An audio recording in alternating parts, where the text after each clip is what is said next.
امریکی ایوان نمائندگان میں ایران کے خلاف جنگ میں ڈونلڈ ٹرمپ کے اختیارات محدود کرنے کی قرارداد منظور۔ قرارداد کے حق میں 215 اور مخالفت میں 208 ووٹ ڈالے گئے۔ قرارداد ڈیموکریٹس کی جانب سے پیش کی گئی، 4 ریپبلکن اراکین نے بھی ڈیموکریٹس کا ساتھ دیا۔ قرارداد کے تحت ایران کے خلاف جنگی کارروائی کانگریس کی منظوری کے بغیر نہیں ہو سکے گی۔ اسپیکر مائک جانسن اور بیشتر ریپبلکن اراکین نے ایران سے متعلق قرارداد کی مخالفت کی۔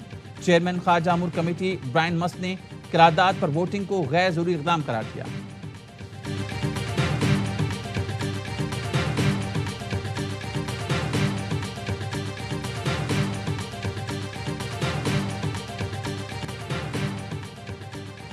بمباری سے زیادہ ہماری ناکہ بندی مؤثر ثابت ہوئی ہے۔ ایران کے ساتھ معاہدے پر دستخط کے قریب ہیں۔ معاہدہ ہوتے ہی آبِ ہرمز مکمل کھل جائے گی۔ امریکی صدر ڈونلڈ ٹرمپ کی میڈیا سے گفتگو، کہا ایران کے ساتھ مذاکرات اچھے جا رہے ہیں، ہو سکتا ہے ہفتے کے آخر تک ایران مذاکرات میں کوئی پیش رفت ہو۔ صدر ٹرمپ نے کہا، ہم نے پہلی بار حزب اللہ سے بھی بات کی ہے۔ حزب اللہ نے اسرائیل پر حملہ نہ کرنے کی یقین دہانی کرائی۔ اسرائیل نے بھی لبنان پر حملہ نہ کرنے کی یقین دہانی کرائی۔ یہ بات واضح ہے کہ ایران کو ایٹمی ہتھیار حاصل نہیں کرنے دیں گے۔ ایران کا افزودہ یورینیم حاصل کرنا چاہتے ہیں۔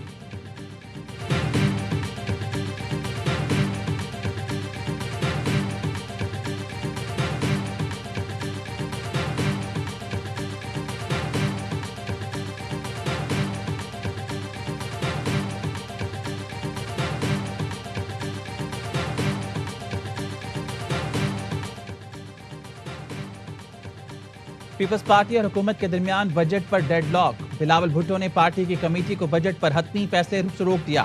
ذرائع کے مطابق بلاول بھٹو کا بجٹ پر حکومت سے خود مذاکرات کرنے کا فیصلہ۔ بلاول بھٹو گلگت بلتستان سے واپسی پر حکومت سے بات چیت کریں گے۔ بلاول بھٹو 6 جون کو گلگت سے اسلام آباد واپس پہنچیں گے۔ بلاول بھٹو کی وزیراعظم شہباز شریف سے ملاقات کا امکان ہے۔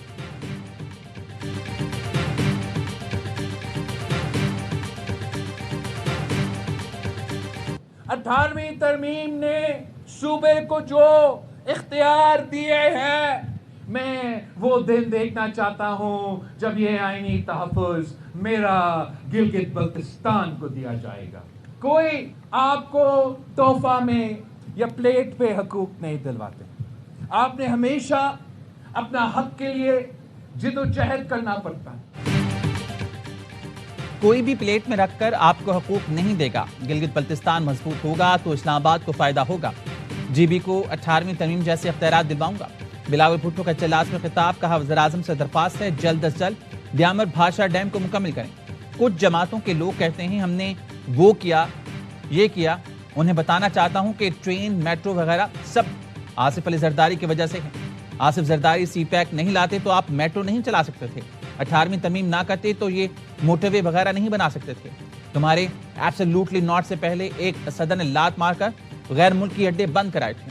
آصفہ بھٹو زرداری نے ہنزا میں انتخابی جلسے سے خطاب میں کہا، مخالفین آپ کے پاس آ کر بڑے بڑے دعوے کریں گے، بند دروازے کے پیچھے آپ کے حقوق کا سودا کر دیں گے۔ بلاول واحد لیڈر ہیں جو عوام کے مستقبل کا سوچتے ہیں۔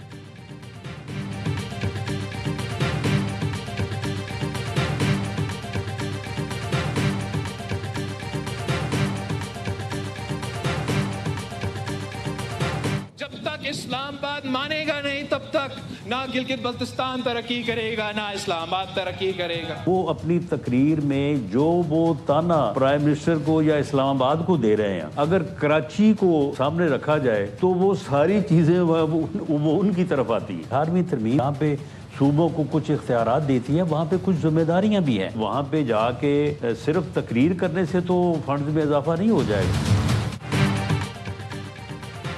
حکومت اتحاد میں دراڑ، نون لیگ اور پیپلز پارٹی آمنے سامنے آ گئے۔ بلاول بھٹو کا 18ویں ترمیم پر اسلام آباد کو صوبوں کا حق حاکمیت تسلیم کرنے کا مشورہ۔ وزیراعظم کے مشیر رانا ثناءاللہ بولے، 18ویں ترمیم نے صوبوں کو اختیارات کے ساتھ ذمہ داری بھی دی ہے۔ جے بی میں جا کر صرف تقریر کرنے سے فنڈز میں اضافہ نہیں ہو سکتا۔ بلاول جن باتوں کا ذکر کرتے ہیں وہ سب کراچی میں ان پر لاگو ہوتی ہیں۔ کراچی کو چلانا ہے تو الگ بلدیاتی نظام دینا ہوگا۔ جتنے مسائل ہیں وہ اس کے حل میں خود مختار بھی ہوں۔ صوبوں کے موجودہ نظام میں مناسب تبدیلی کی جائے تو آسانی ہوگی۔ بلدیاتی اداروں کو اختیار دینا ہوں گے یا پھر انتظامی بنیاد پر ڈویژن کرنا ہوگی۔ پروگرام آن مائی ریڈار میں گفتگو، کہا بے نظیر انکم سپورٹ پروگرام نے بے پناہ کرپشن، پنجاب کی حد تک ڈیٹا ٹھیک نہیں، یہ لوگوں کو بھکاری بنانے والی بات ہے۔ 3 مہینے میں 13 سے 17 ہزار دیں تو اس کا کیا فائدہ؟ BISP کے دوران غربت بڑی ہے، ختم تو نہیں ہوئی۔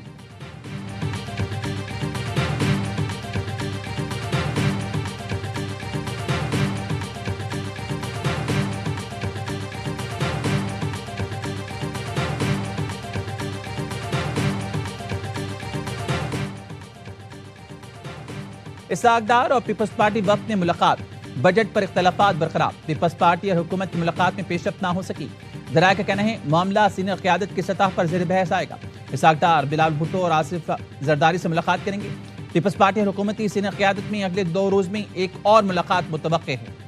نائب وزیر اعظم کے دفتر سے جاری بیان میں بتایا گیا، وفاقی بجٹ 10 جون بروز بدھ کو پیش کرنے کی متفقہ سفارش وزیر اعظم کو تجویز بھجوا دی گئی۔ ملاقات میں عوامی فلاح اور پائیدار اقتصادی ترقی کو ترجیح دینے پر اتفاق کیا گیا۔ اس سے پہلے پیپلز پارٹی کی بجٹ ٹیم وزیر پلاننگ احسن اقبال سے ملی۔ پیپلز پارٹی نے وزیر پلاننگ کو PSDP فنڈز کے بارے میں تحفظات سے آگاہ کیا۔ احسن اقبال نے تحفظات دور کرنے کی یقین دہانی کرائی۔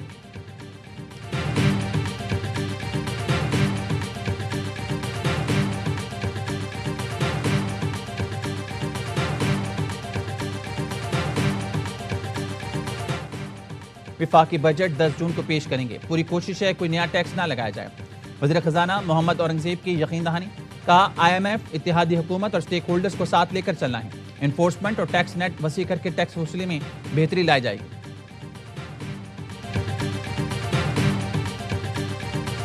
پرائم منسٹرز کی جو کمٹمنٹ ہے کہ 300 ارب روپے کی انہوں نے کمٹمنٹ کی ہے AI اور AI ریلیٹڈ انڈسٹریز کو سپورٹ کرنے کے لیے، آئی تھنک یہ بہت ہی ایک انکریجنگ چیز ہے۔ پرائم منسٹر خود چاہتے ہیں کہ پاکستان میں ایکسپورٹ بڑھے، اگر اس طرح کی پالیسیز آئیں گی تو گروتھ کی جو پرسنٹیج ہے اس میں بھی بہتری آئے گی۔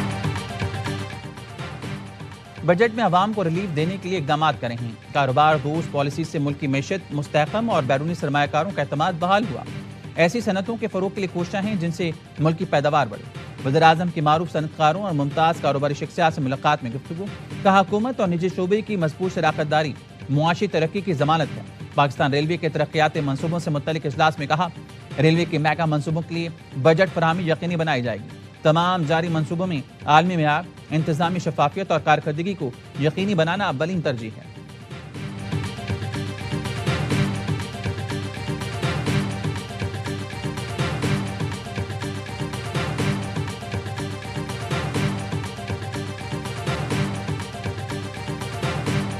کویت پر ایران کے حملوں میں ایک شخص جاں بحق، 63 زخمی۔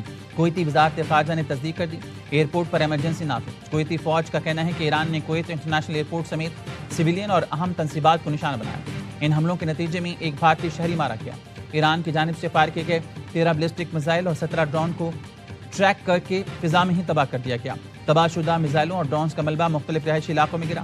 کویت نے ایران کے 2 سفارتکاروں کو ناپسندیدہ شخصیت قرار دیتے ہوئے ملک چھوڑنے کا حکم دے دیا۔ کویتی وزارت خارجہ نے ایرانی ناظم الامور کو طلب کر کے ایران کی جانب سے کیے جانے والے حملوں پر شدید احتجاج ریکارڈ کرایا۔ پاسداران انقلاب کی کویت ایئرپورٹ کو نشانہ بنانے کی تردید۔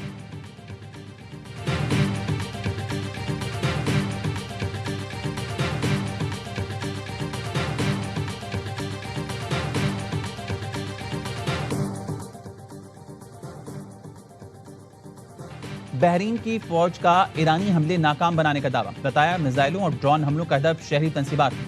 فضائی دفاعی نظام نے بروقت کارروائی کرتے ہوئے 3 میزائل اور متعدد ڈرونز کو تباہ کر دیا۔ اماراتی صدر کے مشیر انور قرقاش کا کہنا ہے کہ بحرین اور کویت پر حملہ تمام خلیجی ملکوں پر حملہ ہے۔ متحد خلیجی موقف اختیار کرنا ہوگا۔ کسی بھی خلیجی ریاست کو ان حملوں کا سامنا کرنے کے لیے تنہا نہیں چھوڑنا چاہیے۔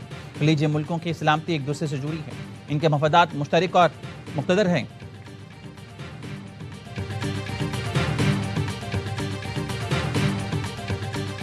امریکیوں نے ثابت کر دیا وہ سفارتکاری سے زیادہ میزائلوں کی زبان سمجھتے ہیں۔ ایرانی قومی سلامتی اور خارجہ پالیسی کمیشن کے ترجمان ابراہیم رضائی کا کہنا ہے، ایرانی بحریہ اور فضائی کے نوجوان پرجوش اور تیار ہیں۔ ایرانی سپریم لیڈر کے مشیر محسن رضائی کہتے ہیں، مذاکرات ہو یا جنگ بندی، امریکہ کو حد سے آگے بڑھنے کی اجازت نہیں دیں گے۔ ہر حملے اور جارحیت کا جواب میزائلوں اور ڈرونز کی بارش سے دیا جائے گا۔ تاریخ واپس نہیں مڑے گی، حملہ آور کو تیزی سے سزا دی جائے گی۔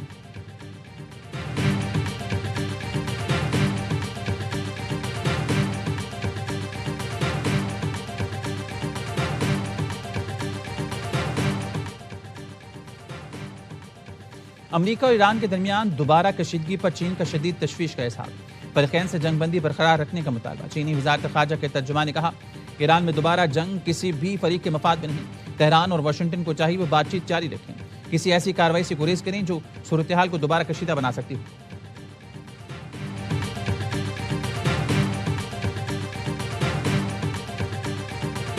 10 جون کو دھرنا دینے کا کہہ رہے ہیں، اس کی کوئی ڈیٹیلز طے ہوئی ہے؟ پہلے بھی کئی دفعہ ایسے ہوتا ہے کہ ہمارے کچھ دوست اعلان کر دیتے ہیں اور پھر پارٹی سب کے بھرم رکھتی ہے۔ ابھی تک MNAs کو نیشنل اسمبلی میں کنوے نہیں کیا کہ اس قسم کا کوئی دھرنا ہونے جا رہا ہے۔ خیبر پختونخوا کے حکومتی فیصلوں میں آزاد ہوں، شیخ صاحب اگر آ سکتے ہیں وہ وہاں پر شرکت کریں، ورنہ جو ہے کسی کی علاقاری نہ کریں۔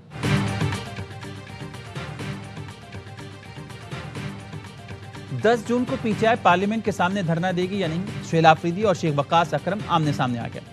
وزیر اعلیٰ KP نے کہا شیخ وقاص دھرنے میں آ سکتے ہیں تو آئیں، کسی کے اعلٰی نہ بنیں۔ شیخ وقاص اکرم نے AIY نیوز کے پروگرام میں لیمن تار میں کہا تھا احتجاج کا اعلان سہیل آفریدی کی قیادت کی مشاورت سے کیا ہے تو سرآنکھوں پر، لیکن پارٹی قیادت نے MNAs کو دھرنے کا نہیں بتایا، کہا آج بھی اپنے بیان پر قائم۔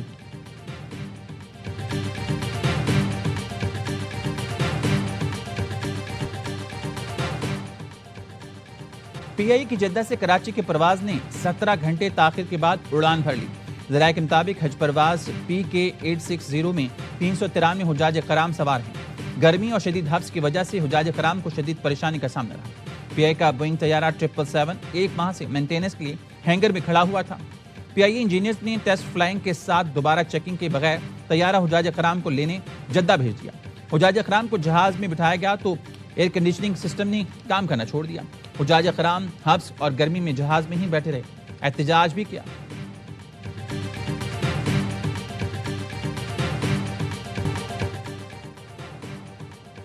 تاریخ کا سب سے بڑا فیفا ورلڈ کپ، پہلی بار 48 ٹیموں میں جنگ چھڑنے کو تیار۔ ایکشن کے آغاز میں بس 8 دن کا انتظار۔ میزبان امریکہ، کینیڈا اور میکسیکو میں گہما گہمی عروج پر، ٹیموں کی آمد جاری۔ ڈیفائٹ چیمپئن ارجنٹینا نے پریکٹس شروع کر دی۔ سپر سٹار میسی کی بھی شرکت۔ ورلڈ کپ ٹرافی امریکہ کے میوزیم لے جائے گی۔ Mayor new York Dhahran Mamdani اور جرمنی کے عالمی کپ فاتح کھلاڑی ٹرافی ٹور میں شریک ہوئے۔ کھیلوں کی دنیا کا سب سے بڑا میلہ 11 جون سے شروع ہوگا۔